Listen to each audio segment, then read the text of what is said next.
Alors, nous sommes avec Tony Rosa et là, on est vraiment avec un expert qui est dans un centre régional, celui de Mons. Donc, bienvenue. Merci, Jérémy. Donc, vous travaillez à l'AWEX. Exact. Voilà. Et c'est vrai que j'ai entendu beaucoup ce mot-là, centre régional. Peut-être que les gens se disent, mais c'est quoi un centre régional? Donc là, c'est sur Mons, il y en a d'autres. Exact. C'est quoi un centre régional à l'AWEX? Donc, il faut savoir qu'il y a 6 centres régionaux qui représentent l'AWEX. Et donc, le centre régional est le premier point de contact pour les entreprises. C'est un peu la porte d'accueil pour pouvoir intégrer, devenir membre de l'AWEX. Donc, c'est la porte d'entrée. Donc, il y a Mons, les autres en... Alors, il y en a 6. Il y a Mons, Charleroi, donc voilà. On partage la zone du Hainaut. On a Nivelles, on a également Namur et le Brabant Wallon. Non, donc le Brabant Wallon, il est dit... On s'est les retrouvés sur le site internet, sinon? Oui, exactement. On retrouvera l'ensemble des centres régionaux. Toutes les régions... Toutes les provinces sont représentées. Et on peut aller, c'est de la porte d'entrée, on peut aller dans n'importe quelle région ou non, justement. Dans celle la plus proche de son la plus proche en fonction du code postal de l'entreprise. C'est basé sur le code postal. L'inscription pour devenir membre se fait via le site web. En haut à droite, nouveaux membres. Donc il faut aller sur le site web, on tape sur Google AWEX. awex-export.be. Okay. Et donc en haut à droite, espace membre. Et là, vous pouvez rentrer vos informations personnelles, donc de l'entreprise, numéro d'entreprise, quelques informations personnelles sur le représentant. Et à ce moment-là, nous, on reçoit une petite notification dans notre système CRM qui nous informe qu'une entreprise souhaite nous rencontrer pour nous présenter plutôt son projet et voir dans quelle mesure on peut l'accompagner dans son développement export. Donc, c'est comme ça qu'on dit que c'est la première porte d'entrée pour les entreprises. Et du coup, qui peut frapper à votre porte d'entrée? Je suppose qu'il y a plusieurs types d'entreprises, plusieurs maturités. Exact. Quels sont les critères? Parce qu'il y a des gens qui disent, mais moi, je viens de commencer, est-ce que je peux déjà aller taper à ces portes ou il faut quand même respecter certains critères? Oui, il y a 4 grands critères. Alors, le premier, c'est d'avoir un numéro d'entreprise. D'accord. Donc, peu importe si on est en société ou en indépendant, même complémentaire. Le second, ça sera d'avoir un produit et ou un service à valeur ajoutée pour la région Wallonne. OK. Le troisième, ça sera d'avoir un siège d'exploitation en région Wallonne, OK. puisque nous sommes l'agence Wallonne à l'exportation. Et donc, le quatrième, ça sera d'avoir un projet d'internationalisation. Donc, avoir la volonté de s'internationaliser, de se développer en dehors des frontières belges. D'accord. Donc, est-ce qu'il n'y a pas de critère de chiffre d'affaires? Donc, quelqu'un Pas du tout. Parce que peut-être qu'il y a des boîtes qui disent « Oh là là, nous, on n'a pas encore de chiffre d'affaires, donc on ne va même pas essayer », alors que finalement, ils peuvent essayer. Si derrière, il y a un potentiel de... Exact. C'est marrant parce qu'on a souvent cette réflexion, on va dire, des entreprises qui disent « Tiens, moi, je suis trop petit et je pensais que l'AWEX n'était pas faite pour moi. » Et alors, les grands se disent également « Ah ben nous, on est tellement grands qu'on pensait que ce n'était pas pour nous. » Mais en fait, c'est vraiment pour tout le monde. Alors, évidemment, les services proposés vont varier en fonction de la maturité, on va dire, de l'entreprise. Et alors, je parle de maturité puisque dans ce parcours d'accompagnement des entreprises wallonnes pour leur internationalisation, on a un diagnostic qui a été mis en place et qui nous permet, sur une dizaine de thématiques, de pouvoir trouver la maturité, voir où il y a des forces, voir où il y a des faiblesses et pouvoir les accompagner au mieux dans leur développement export. Et un diagnostic, c'est un rapport que vous faites? C'est sur un document écrit? Comment ça se passe, le résultat de diagnostic? Alors, ça se présente sur une 50aine de questions, sur une dizaine de thématiques qui brassent notamment le financier, le produit ou le service. On va parler de la logistique, du projet d'internationalisation, mais aussi de l'aspect national qui est important pour une entreprise qui ait déjà une expérience sur le marché national avant de pouvoir partir sur l'international. C'est important et ça peut aider. Et voilà, on a des thématiques aussi comme le développement durable ou la recherche et l'innovation. Donc, on brasse vraiment très, très large. En fonction du résultat des questions, donc une appréciation est faite sur chacune des questions dans ces thématiques. On obtient un score. Ce score, s'il est inférieur à 30%, on estime que l'entreprise n'est pas encore mature pour s'internationaliser. Donc là, on va plutôt l'orienter vers des partenaires. Ça peut être... Alors, je citerai l'exemple de Mons, la maison de l'entreprise, qui est une première porte pour les entrepreneurs. Alors, ça peut être simplement une entreprise qui vient nous voir et qui n'a pas de numéro d'entreprise. Et donc là, c'est assez simple. On va pouvoir très rapidement l'orienter. Ensuite, donc c'est génial parce que finalement, s'ils n'ont pas un certain score, vous ne les abandonnez pas. Pas du tout. Vous les aidez même vraiment à essayer d'atteindre ce score et en allant vers d'autres personnes pour grandir et avoir ce score-là. Évidemment, l'objectif, c'est que cette entreprise, une fois qu'elle sera mature, elle puisse revenir vers nous et repasser ce diagnostic. Et si, à ce moment-là, ce diagnostic a un résultat suffisant pour avoir un premier accompagnement à l'international, c'est là que nous pouvons intervenir. Donc, c'est dans une synergie et c'est avec nos partenaires en Wallonie qu'on travaille. Et pour revenir sur les diagnostics, quand une personne, le diagnostic n'est pas encore satisfaisant, combien de temps elle doit attendre pour refaire un diagnostic? Est-ce qu'il y a une période de temps où on ne peut pas se représenter ou c'est... Pas du tout. On peut faire des diagnostics quand on veut? Comment ça se passe, la fréquence? Alors, si on est bien en dessous de 30, évidemment, on va donner quelques critères. Par exemple, les 4 critères que j'ai précédemment cités pour lui dire, voilà, à ce moment-là, vous pouvez revenir et ça sera plus pertinent de réaliser ce diagnostic de maturité. On peut donner des conseils sur quelles sont les premières bases à avoir pour pouvoir orienter l'entreprise et qu'elle puisse se dire, OK, à ce moment-là, quand je serai prêt, quand j'aurai répondu à ces différents critères, ce sera intéressant pour moi de retourner voir la WEX. Aucun critère de temps. Par contre, quand une entreprise a passé son premier diagnostic de maturité, elle pourrait par exemple avoir entre 30 et 50%, ce qui fait qu'elle a un accompagnement plutôt restreint, on va dire, qui est tout à fait logique vu la maturité de l'entreprise. On ne va pas tout de suite l'envoyer ouvrir un bureau à l'étranger alors qu'elle est à peine présente sur son marché national, par exemple.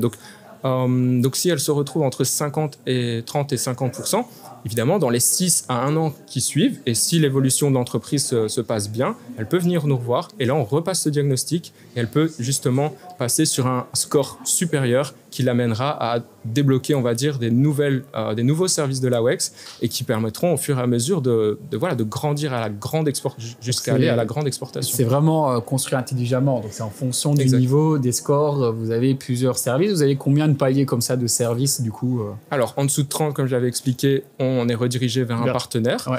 Entre 30 et 50, on a le service minimum qui est déjà très intéressant et qui est une des plus grosses valeurs de la WEX, c'est l'accès aux conseillers économiques et commerciaux.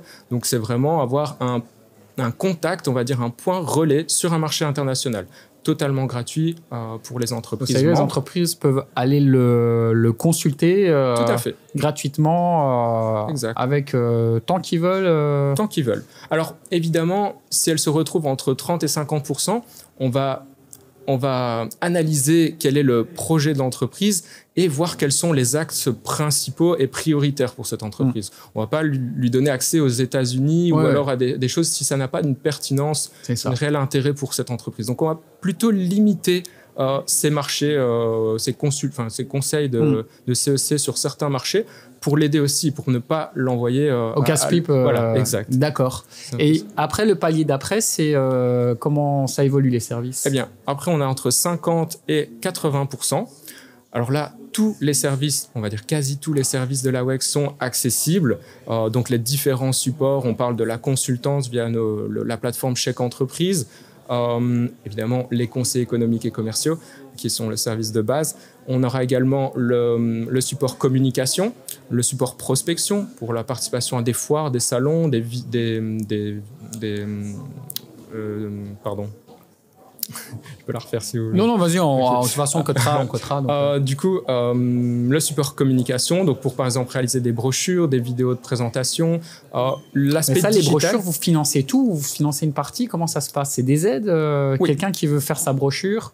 Alors, la WEX est un organisme de soutien à l'internationalisation, pas de financement. Okay. Donc, on interviendra toujours a posteriori d'une action d'une entreprise à l'international pour l'accompagner. Donc, l'accompagnement se fait entre 50% d'intervention hors TVA sur les frais éligibles et peut monter jusqu'à 60% d'intervention pour les entreprises starter. C'est un petit coup de boost qu'on a souhaité mettre en place pour les entreprises de moins de 5 ans qui démarrent à l'exportation. Et donc, vous accompagnez aussi, par exemple, une entreprise qui veut faire une capsule vidéo pour l'international, donc avec un sous-titre en anglais. Là, comment ça se passe, ce type de collaboration avec la WEX? C'est vous financez ou vous conseillez comment faire la vidéo? C'est exactement quoi le partenariat? Le partenariat. En fait, l'entreprise introduit une demande. Oui. Donc, elle introduit une demande via sa plateforme. Dès qu'elle a reçu ses codes d'accès voilà, pour pouvoir accéder à son portail personnel, on va dire. Une fois qu'elle a dans son portail, elle peut introduire une demande pour les différents supports. En l'occurrence, ici, le support communication.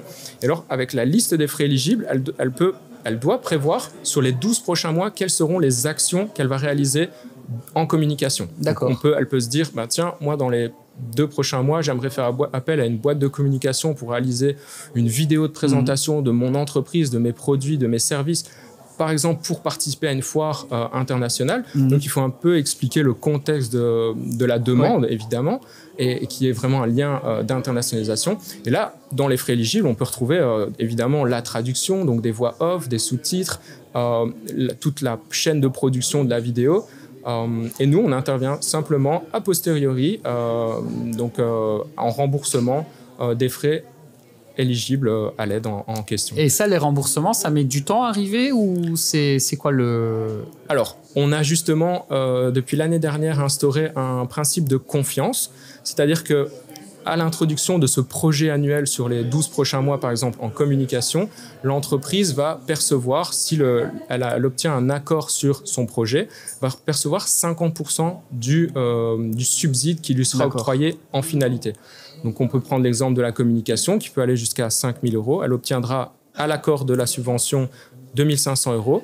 12 mois plus tard, à la remise de son rapport sur son support de communication, sur son projet, elle obtiendra bien les 50% restants sur remise, évidemment, des documents. D'accord. Et alors, on voit qu'il y a plusieurs paliers. Et le palier où on a vraiment des boîtes qui sont à 100%, enfin, je ne sais pas si ça existe. Alors, 100%, on n'en a pas proche, encore. ou en tout cas très, très haut. Là, c'est quoi l'échange total que vous faites avec ces boîtes-là ? Alors, c'est un accompagnement, on va dire, plutôt personnalisé qui peut aller... Alors, on a catégorisé ces entreprises de HPI au potentiel à l'internationalisation. Et en fait, elles ont un accompagnement vraiment plus personnalisé en fonction de leurs besoins précis. Sont des entreprises, par exemple, qui veulent ouvrir des bureaux de représentation à travers le monde. Et donc, dans les prochains 12 mois, elles ont vraiment un énorme projet. Et là, on peut mettre une task force, par exemple, de conseillers économiques et commerciaux. On peut mettre aussi à disposition des collègues du département sectoriel pour vraiment créer et accompagner l'entreprise dans son internationalisation. D'accord. Donc, c'est vraiment un accompagnement personnalisé. Et on va terminer avec 2 questions. Je pense que tous les entrepreneurs ont envie de savoir par rapport à ces centres régionaux. C'est déjà, est-ce que tout ça, c'est gratuit ? Donc, tous ces services-là. Et de 2, administrativement parlant, est-ce que ce protocole d'aller faire un diagnostic, tout ça, c'est rapide ou est-ce que ça met des mois ? Le timing est rapide ? Est-ce que c'est efficace ? Est-ce qu'il y a beaucoup d'administratifs derrière ? Ou est-ce que c'est quelque chose qui a été vraiment pensé simple ? Et donc, il faut y aller, foncer, y aller dans ces centres régionaux pour pouvoir avoir de l'aide. Alors, la première chose, c'est que tout est totalement gratuit. Donc, que ce soit l'accompagnement, le conseil et puis les aides. Donc, il n'y a pas de remboursement a posteriori de ces aides. Ce sont bien des subventions. C'est ça. Donc, c'est un service gratuit offert par la région Wallonne. Et alors, pour l'aspect, on va dire, administratif, on a voulu simplifier les choses avec, comme je te le disais, le projet annuel sur 12 mois, ce qui permet de déposer un seul dossier unique pour un support, communication, prospection, par exemple, et donc d'avoir déposé ce dossier. Une fois qu'il est validé, on est parti pour les 12 prochains mois, et après ces 12 mois, eh bien, on n'a plus qu'à rendre son petit rapport et de bénéficier de la subvention. Donc, tout a été fait et simplifié pour justement... Voilà, donc on pourrait résumer ça, vos services, par simple, rapide et efficace. Oui, je pense que c'est les 3 mots. Je pense que c'est les 3 mots de la fin. En tout cas, un grand merci d'avoir vraiment expliqué comment ça fonctionnait. Je pense que ça va aider beaucoup d'entrepreneurs qui se disent mais comment on rentre à la WEX. Voilà, on a appris plein de choses. Donc, merci et bonne continuation dans vos activités. Merci beaucoup, Jérémy. Merci beaucoup. À bientôt.